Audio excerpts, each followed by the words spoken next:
since I am the mother of 4 adult children who cannot afford to live and raise their families here in Massachusetts. The Massachusetts miracle is over. We're once again known as Taxachusetts. We've taken our competitive advantages and thrown them away with both hands. And the Healy administration is going to try to tie this race to national politics. We're going to go through some statistics, but you need to know that we are where we are, not because of national policies, but because of decisions that we have made at the state level. We've lost our competitive advantage, and it's on us. So, a few other things about me as mentioned. I am an attorney. I've also taught political science and constitutional law at the college level. And for the past 10 years, I've been a local elected official in Belmont, Massachusetts. I started out, as so many people do, just running for town meeting because I was concerned about our town's financial situation. I was then very quickly appointed to the Finance Committee where I became secretary. From there, I was appointed to the Community Preservation Committee where I quickly became the chair. And that's important because we allocated funds for purposes of historic preservation, affordable housing, open space, and recreation. And then I ran for, and once I announced, was unopposed, and that's pretty unusual in Belmont, but I ran unopposed as a select board candidate and then member.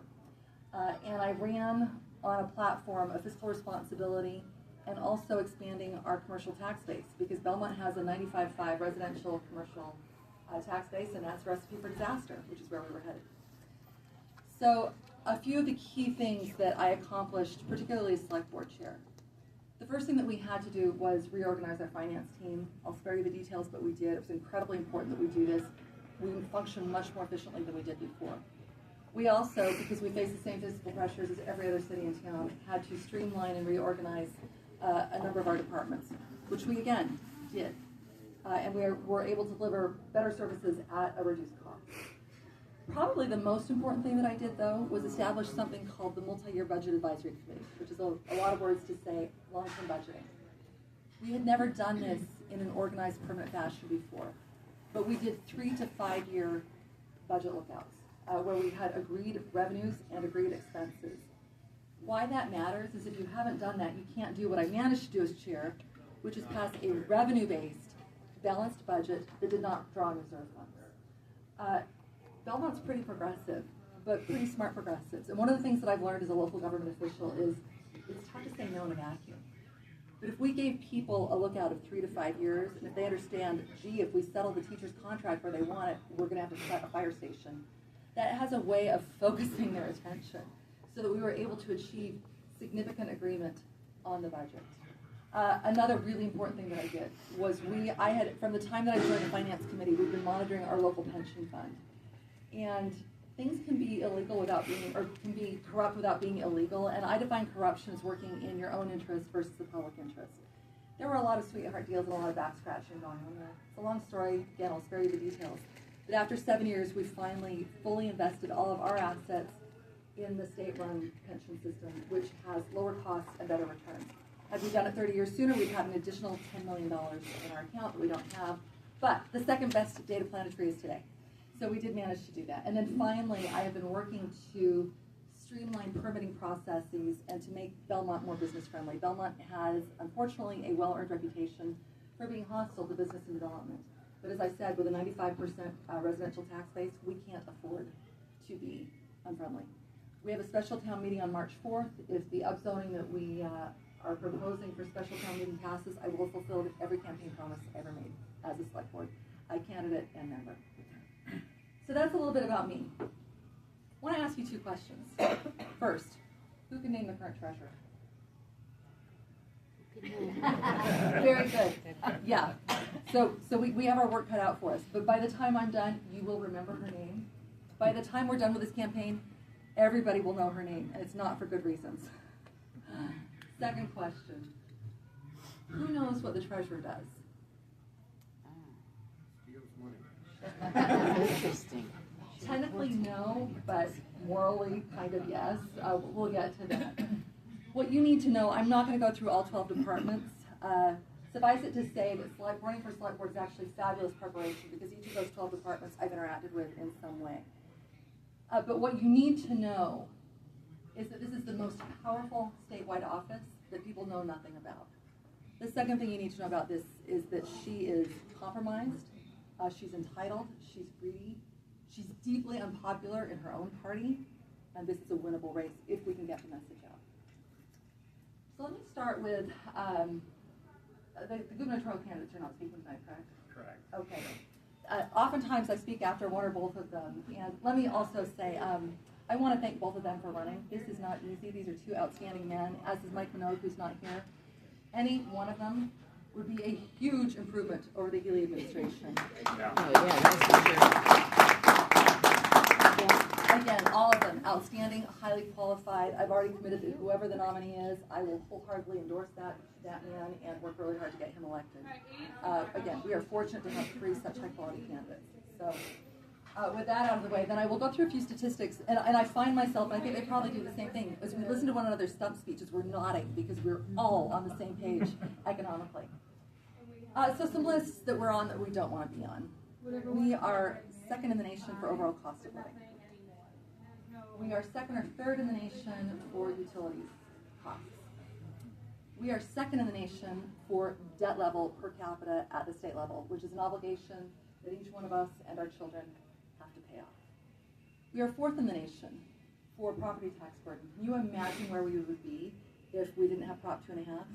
I'm adamantly opposed to repeal of Prop 2.5 or easing its restrictions. Yeah.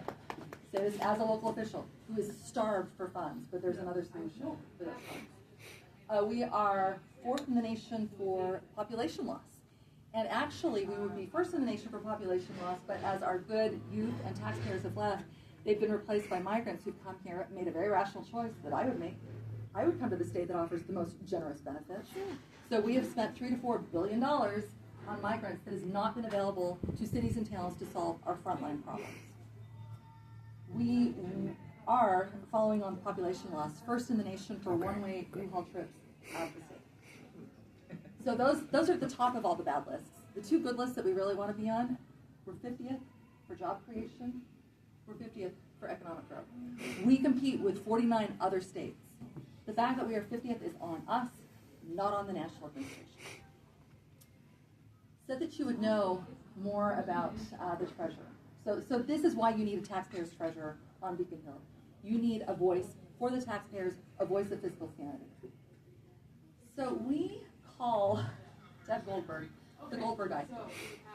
And the reason that we use this is an iceberg has 10% of its mass above the surface. The 10% that we know is pretty bad. We're going to talk about some of it. There's 90% lurking below the surface. What is it that we don't know? We're going to find out.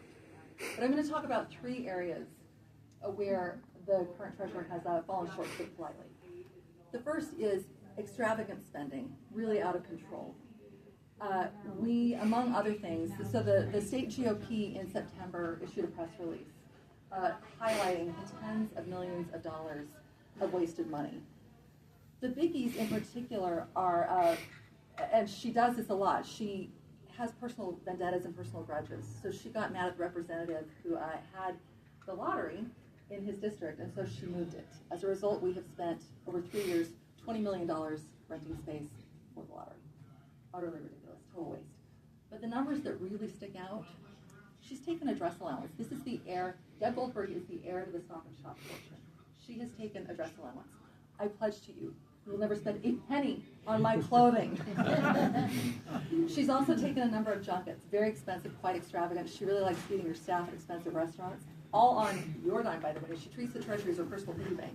But this isn't her money. It's your money. It's my money.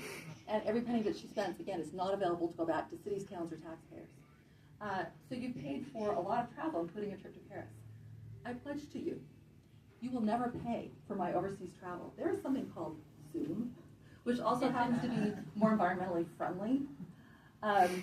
Among other things, again, she's an heiress. I've already pledged that I will not take a pension because we have a $33 billion pension obligation. And those pensions, those are promises that we made. As far as I'm concerned, those are sacred promises. I don't want any teacher, firefighter, police officer to go without their pension. But I don't need it, I won't take it. Pretty sure she's wealthier than I am, so I'm challenging her to forego hers as well. So this is one thing you need to know, that spending in the treasurer's office is out of control. Second thing you need to know, huge lack of transparency. talked about the problems that we know about. The state auditor released a report in August talking about significant breakdowns in the Cannabis Control Commission, which is under the treasurer. So both on the finance side, lack of controls, lack of processes, we think some pretty significant pay to play. And also on the public health side, the testing for product safety was not happening. We know that in November, over $1 million was stolen by well, it was reported in November, I'm not sure when it happened. Over $1 million was stolen from the unclaimed property division. How did that happen and why? We don't have answers. So this is part of the 10% that I was talking about. How do we find out what's going on with the 90%? A couple weeks ago in Worcester, I met Dionne, state auditor. Who here voted for the legislature to be audited? Who has seen an audit? So I met Dionne and said, Diana, first of all, you're the most popular politician in Massachusetts. Congratulations. She smiled. Second thing, my very first act as treasurer, and I can unilaterally do this, I don't need the legislature to cooperate with me or the governor. My very first act will be to invite her in to audit all 12 departments. We need to know what's going on with the Goldberg iceberg. And I'm not going to be responsible for what she's done, but I will clean it up. And then after the auditor is done auditing those 12 departments, if necessary, we'll bring in the state inspector general to do the same thing. There will be complete and utter transparency. As a 10-year local elected official, we function by open meeting law. We absolutely have public records. What is good at the local level is good at the state level. If they're not open in the books, there's a reason. We're going to find out. We'll be transparent. We'll be open. So, rein in excess spending. Make sure that we have a completely transparent department. Finally, eliminate patronage. I'll explain why this is important. I said that the treasurer's office is one of the most powerful offices you've never heard about. It's actually the most powerful treasurer's office across the 50 states, as far as I can tell. The reason is that every time there was a Republican governor, the Democratic legislature, to protect patronage, would move a division from the governor's office over to the treasurer's office. So the lottery didn't go to Frank Sargent, it went to Bob Crane, the singing treasurer for 27 years who bragged about patronage. He was proud of it. So the Democratic legislature wanted to protect their ability to feed their own machine and give their own jobs. Mitt Romney, when he was governor, Alcohol Beverage Control Commission, again, a huge source of jobs, got taken from the governor's office, given to the treasurer's office. Charlie Baker's governor, Cannabis Control Commission, is this funny hybrid. It should have been under the governor's office. It's largely under the treasurer's office. Again, patronage. This is my campaign manager, Alex Haggerty, who's fabulous. Alex and I have met with several whistleblowers. The latest today, we were for 2.5 hours meeting with someone at the Alcohol Beverage Control Commission who was giving us leads on where to look for pay to play, and various commissioners there who are not doing their jobs. So we're going to follow up on a lot of this. But my point is, patronage is very expensive. When you're hiring people who are not necessarily qualified for their jobs, and then they're hiring their friends and family members, the lottery, which is one of the single largest sources of unrestricted local government assistance, revenues are way down. We need to figure out why. But we've heard from a whistleblower in the lottery that that's due in significant part to hiring friends and family who are not qualified. Probably the most familiar source of, or the way that you're going to probably have heard about patronage would be the Shannon O'Brien incident. People know what I'm talking about, Cannabis Control Commission. Shannon O'Brien, now she's a Democrat but a very reputable public servant, was brought in 2022 to clean up the Cannabis Control Commission, which was a hot mess. And I've spoken to Republicans and Democrats from inside the CCC who said she was doing a great job. She was doing such a good job cleaning up this mess that the auditor told us still existed in 25, that she upset Goldberg's cronies, and they complained. And instead of doing what a leader does, which is defend the people who are serving the public interest, she knew that the only way she could fire was for cause. So Goldberg accused O'Brien of racism, which destroyed her reputation, destroyed her career. Unlike the little people that Goldberg has hurt, O'Brien could fight back and did. It took 2 years and another $1 million of taxpayer money that Goldberg used to fund this personal vendetta. But a judge in August said the charges of racism were built on a house of cards. He reinstated O'Brien with 2 years of back pay, but 2 years of lost productivity when she could have been cleaning up the Cannabis Control Commission. And again, speaking to people inside the department, she's doing a great job. So, 3 things that I'll do as treasurer, taxpayer's treasurer.